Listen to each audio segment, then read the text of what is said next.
So let's move on. So if you get on to Windows Settings and Preferences, by now you'll be knowing the names of all the UI elements. So if you get on to UI elements here, you can see the names and you can put it on and off from this place particularly. You can recap, you can use all this and figure it out. Also, almost a similar kind of menu is available here on the left hand side. If you just go and if you just go and right click here, you'll find this menu. In case if I don't want, I want to hide the shelf, I can do it from here. Get it back quickly, you can do this from the right click menu. It's available at almost all the places. And you also have display UI elements, and you have these names at one go. You can just hide UI elements and you can also put it on. Control space bar is a shortcut for a toggle between UN. It's a toggle button, control space bar for toggle between display and hide UI elements. So let's customize the UI the way we want, because we have learned it all this time. So first thing, let's go into panels, okay, and you have saved layouts. In saved layouts you have perspective, graph and outliner. I'll put this on. Since we are going to get into animation, we can keep this as a permanent layout for us. Let's go to Windows Settings and Preferences, and in this you have UI elements. Come down, you have this use layout specified below. Right now it is single perspective view, so it means whenever Maya starts you will find the single perspective view. We can go and change this to perspective, graph and outliner and save this. So even if I go and create a new scene, I'll always have this layout with me. So that's one thing. And second, I wanted to drag this time slider, which we'll be using quite often, into the top, so it's more comfortable for us to work. Similarly, the range slider, let's drag this and put it here so that we are quite comfortable. And then we can go to animation preferences, and in animation preferences we can make this time slider 4x and save it. So we are good to start. See, generally any 3D package is all about time and space. Without time and space there is no 3D package, right? Time is calculated in the form of FPS, frames per second, and space is calculated in the form of X, Y and Z.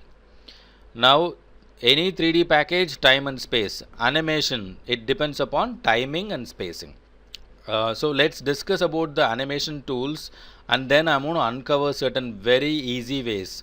I'm going to uncover some very important and easy ways of becoming an animator. So that's going to be like in the future sessions, so you stay tuned. Now we'll go through some of the basics of setting in keys and animation tools. Alright, so let's go and create an object on the first go. Okay, so we have a sphere here. Let's go and rename this. Okay, the first way of setting a key, the first basic way of setting in a key is to press S in the keyboard. S is the keyboard shortcut for setting a key. I'm undoing this, right? If I press Shift W, only the translate would be keyed. Shift and E, only the rotate. Shift and R, only the scale keys. Or else you can straight away go and press S in your keyboard to set up a key. Now in the menu, where is this available? So let's go to animate, and you have the set key option box here to put in a key, right? So you can just go to set key here and you get a key there. So once you have a key, by default in your Maya this auto key button will be off. Once you register the first key by pressing S in the keyboard or by going to animate set a key, you can easily move this object here. Just move the time first and then move the object in space. Very simple. Move the time and then move the object in space and set a key. Right now if I scrub this, you can see the object moving in. The second key, I'll put on the auto key button here. Okay, so we see this moving here. Let's move on to the 20th frame. Okay, and let's put on this auto key and just move this. So now we notice the key is automatically created. We have neither pressed S nor went to the animate set key option, but the moment you move, it automatically registers a keyframe there. So once you move the frame tick, and then you change the position of the object, Maya automatically understands and it sets in a key. So to use auto key, you need to register the first key, remember that, and then rest of the keys are taken care by the package itself. The very first thing to remember when you come into animation is basically the animation preferences. It's a simple common sense. So you get onto the animation preferences here. See, the point to be noted here, you also have something called as settings, and you have the animation preferences. Right, we'll quickly go through some of the most important things. This, it's like playback start and end. You see 1 to 24 here, and animation start end, it's basically you have the overall 48 frames here, out of which only 24 you are seeing. So the range slider is going to decide the whole range of time frames available for you, and time slider, you can just manipulate the range slider and see only what you want from here by moving this one, or by moving the other side. So that's quite easy. And then you have height, so that we saw just now, so increasing the height so that you can see the visibility of the key is much better. And then you have keys, none, active, and channel box. This is quite interesting. See, if suppose I create an object here, and if I need to set in a key, S is the keyboard shortcut, right? So just press S in the keyboard shortcut. Okay, I already have some settings changed here. Let's go to animate set key. This is where you find it from the menu to set a key. Option box, reset the settings, and let's put in a key there. The moment you do that, wherever your frame tick is, you get to see a key. Let's say animate set key or S in the keyboard. You get to see this key, right? So by default, the selected object, so the active means the selected object keys are visible here. The moment I go to none, then you don't get to see any keys here. Irrespective of whatever selection you make, you're not going to see any frame tick here. That's again simple. And then you have channel box. This is a very nice and a important option. While animating, you find this really useful for quick manipulations. So you can right click this. You also have display key ticks from channel box. The same thing is available here to quickly put it on and off. You don't have to go every time into the preferences. Now from channel box, displays keys only specific to the channel. See, let's say for example, if let's undo this key here so that we get it back to normal. So there's no key there. And then if I'm going to put a key at 7th frame in translate Y, right? So let's go to display key ticks active. Let's keep it default. Okay. And then I'm going to do this key here. I'm not doing any change to the object, just to understand this, right? And then let's go to 16 and put in a key to Y. And then 20, I'm going to put in a key to Y, right? Now you see, the moment you select the object, right, you see the whole key available for you. The object has got this many channels, and every irrespective of whatever channels, everything is displayed here. The moment you move on to display key ticks from channel box, immediately all the key will disappear because channel box doesn't carry a selection right now. So just go choose the object and then choose a particular channel that you want to display. Now if you notice, you will see only 7 to 11 keys displayed, whereas if I go here, you will see only 16 to 20 keys displayed. So imagine a situation where the whole thing is animated and you want to just manipulate only the rotate Y keys. Then the time slider will show all the keys and it's quite a mess. So you want to manipulate these keys, just choose them and start moving. So this is manipulating only a particular channel, and it becomes very easy with this option. Hope you get it, right? We'll be using quite a lot of this while animating, so you'll get a hang of it. And then we have key tick size. Again, this is simple. So as you increase, the size of the key tick will be more here. You can see the key ticks in a much better way. And you also have options of time code and snapping. So the moment you put on the time code actually shows the timing of the animation. Let's say for example, if your animation is in PAL 25 fps, let's say if we go on to settings here, this is a master place for setting in your time. So let's go to PAL 25 fps. Okay, the moment I do that, okay, and come back to your time slider and put on time code, you can see here at the at the 25th frame you will see 1 second. So animation will be seen in the form of time here. So you have completed 1 second of animation, 2 seconds of animation based on the FPS, because these two are related very close. The time reflection is basically the FPS setting that you make here. I hope that's clear and easy. So also you would have noticed now, see, let's set it back. So previously it was at 24. Let's go back to this. You would have noticed something when I changed the FPS now. I was changing the FPS from 24 to 25. Just keep your eye here in the time slider. The moment I go and change from 24 to 25, you'll immediately see my key has gone to decimal now, right? Full stop and comma is a keyboard shortcut to switch over from one key to another. So the moment I switch over, I can see this this was previously at 17 and 21, but now it's gone to some decimal value. So we put off the time code here so that if we can see this better.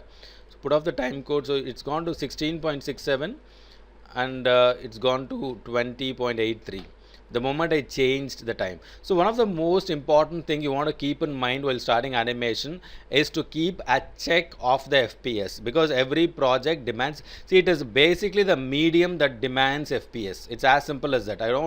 I mean, if you're working for a particular medium which demands a specific FPS, go and do that, change it, right? It's definitely a bad habit to go and change the FPS after animating. So you need to ask the client what is the FPS they want and set it up prior. That's better.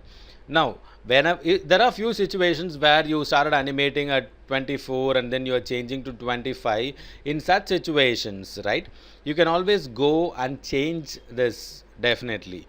But to avoid this mess up, let's go back to 24 FPS. So you see this at 16 and 20. Okay, now I want this to remain, but I just want to change only the FPS. So this is a very good option. Keep keys at current frame, put this on, okay, and go and change this to 25 FPS. When I do that, I still have keys at 16 and 20.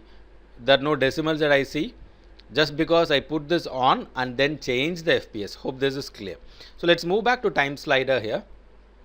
Okay, so we have been seeing this time code snapping. By default it's on, so that whenever you move the keyframe, move the frame ticks, keyframes, it's always pointed to specific keys. You're not getting unwanted decimals there. And update view all, this is basically a playback option which I'd have covered in bonus videos also. So you want to see the animation playing in all the 4 views, then all. If you want to restrict it to only a particular view, you can say active. So that's what it is. Looping, of course, once, oscillate, continuous, you know the meaning of it. Continuous is the default one. And you have this playback speed, which is really important. If you are a beginner, you need to definitely take care of this. Play every frame might be the default in your machine. So when you start animating, just make sure you are at real time, so that you see the actual animation that you're doing, right? This is for the preferences. And then you have let's go to a new scene. Okay, you also have animate set key option box. This is a master place for setting in keys, right? So by default you have all manipulator handles and keyable attributes. You know what is a manipulator handle. This is also called as a manipulator handle, right? If I press W in the keyboard, this is also a manipulator. If I click on this and press T in my keyboard, this is also a manipulator handle, right? So when I say apply, you get to see both the, say, let's say if I undo this. So right now we are in the transform tool, move tool, right?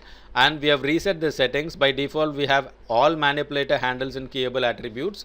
Let's go and put in a key there. The moment I do that, you have keys for all the transformation coordinates. I have explained this in the last few videos. You have translate, rotate and scale all getting keyed here. This thing becomes red in color. And then you click on the shape node. I don't get to see a key there, right? So I'll undo this option. Just pay attention. I'll undo this option here. Okay, I'll click on this shape node, the input node. I'll press T in the keyboard. That's basically a manipulator handle. Or else you can just click on this. You don't even have to be there. You just click on this. And now I say apply. You can see the key is getting created at both the place. So that's the meaning of this, right? And the second one is all keyable attributes. When you go to all keyable attributes, you can immediately see there are few options getting highlighted here, getting open for us to go and choose. These are quite interesting to analyze. Let's open up again a new scene. Okay, let's go in here with all keyable attributes. Let's start understanding what that does. Of course, on the outset, if you go and apply, it looks as if it's doing the same job, right? Let's undo this. You have this hierarchy getting selected. So you have in the hierarchy selected on right now. So let's go and create a sphere again. Let's go and create a sphere. Let's move this aside and let's parent it to the cube. So you have this simple hierarchy created here. So by default, with the default options, if I press S in my keyboard, the key is created only on the cube, as you know, right? You don't get to see the any keys on the shape on the other object. Okay. So this being a hierarchy, if you go and say, if I undo this, okay, and with the same hierarchy, let's go and say below nodes also and say apply. Now you will see key being created on the sphere node also, right? The sphere. So irrespective, if you have hierarchies and you want to key all of them, this is a good option to look out for and use. So when I say from channel box, you can just select a particular channel and say apply. So only that particular channel will be keyed. Hope that's clear, right? And then you also have current time prompt. If I get on to prompt and say apply, it will help me type in the values using spaces. You can define times, like you say if I can define 0, 12 and 24 here and say apply to this, okay to this, and then apply, you get to see keys there, right? So that is prompt. Let's also discuss the keyboard shortcuts, right? Pretty easy, cool stuff. So let's go to 0 here. So we start from 0 to 24 and let's have an object, right? See, basically what we are doing here is try to understand the tools, right? There are two things in learning. Anything that you learn, there is a tool aspect of it and there is a skill aspect of it. Right now, whatever we are covering, whatever we are doing is a tool aspect of this. Using these tools, we need to display a good skill, right? By learning the tools, by using the tools, the idea is to display a very good skill. And that is what we want to cover in the future lectures. So when we come to the skill area of character animation, like how to get started with character animation, what are the main qualities that is needed and how to achieve it easily, we have a lot of very interesting new steps to be uncovered. So stay tuned. So let's quickly create random keys there so that we can go through. S is the keyboard shortcut for this, right? So after creating these keys, Alt full stop, Alt and full stop to go one frame front, Alt comma to go one frame back, full stop and comma to move from one keyframe to another keyframe, Alt V to play, Alt V to stop, or Alt V to play and escape to stop. So over here you can see you are not able to scrub the time slide. See, if I see here, right, you get to see the animation moving in.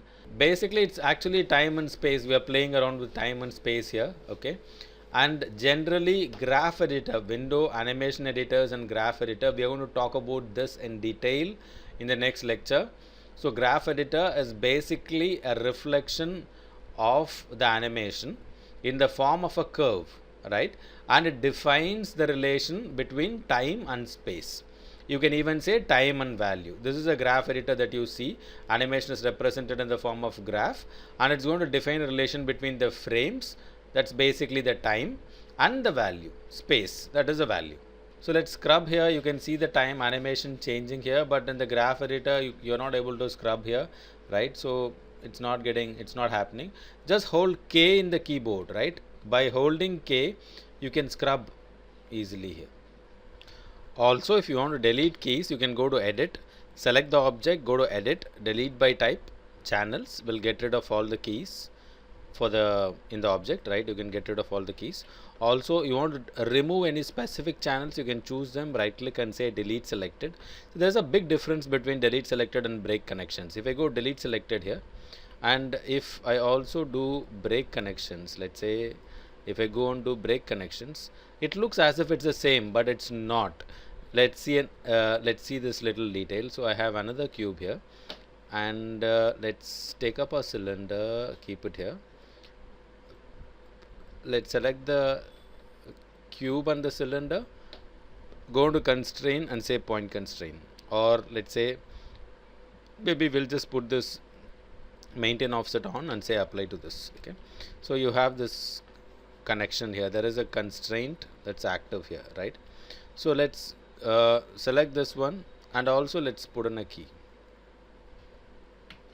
I am putting in a key there, right, to this. Right click, I'm going to say delete selected, this goes off. I'm going to select this one, right click and say delete selected, the constraint remains here. That's the beauty of it. But if I go right click on this and say break connections, you can see even the constraint is removed here. That is the reason we say whenever you animate and you want to remove the keys, use only delete selected, don't use break connections. I hope this is clear, right? And then we can also scrub. Let's say if suppose there is a key there and you want to move this, just shift and drag, select it, you can just move the keys anywhere. And you can also move in multiple keys. Let's say you can shift and drag this and move multiple keys from in here. And this is quite handy. It comes very handy to move key. You can also right click and delete. This comes very handy. You can just right click the key and delete, or you can have multiple selection and go and say delete the keys. These are some of the ways of removing the keyframes.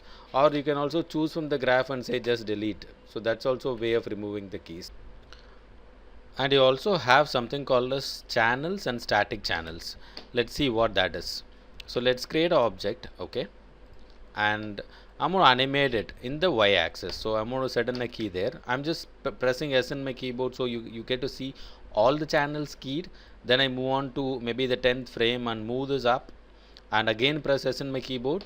So you get to see this happening, but what we did was moving only the y-axis. So the channel that is animated is only y, and rest of the channels are called as static channels. So this is actually called cleaning up of the graph, which will be seeing more detail as we proceed with the sessions. But the actual meaning of it, or the way to get rid of it, is to get on to edit, delete by type, and say static channels. So the channels that doesn't carry any animation but still they have a graph with them goes off with this option. So only the channel, animated channel, remains.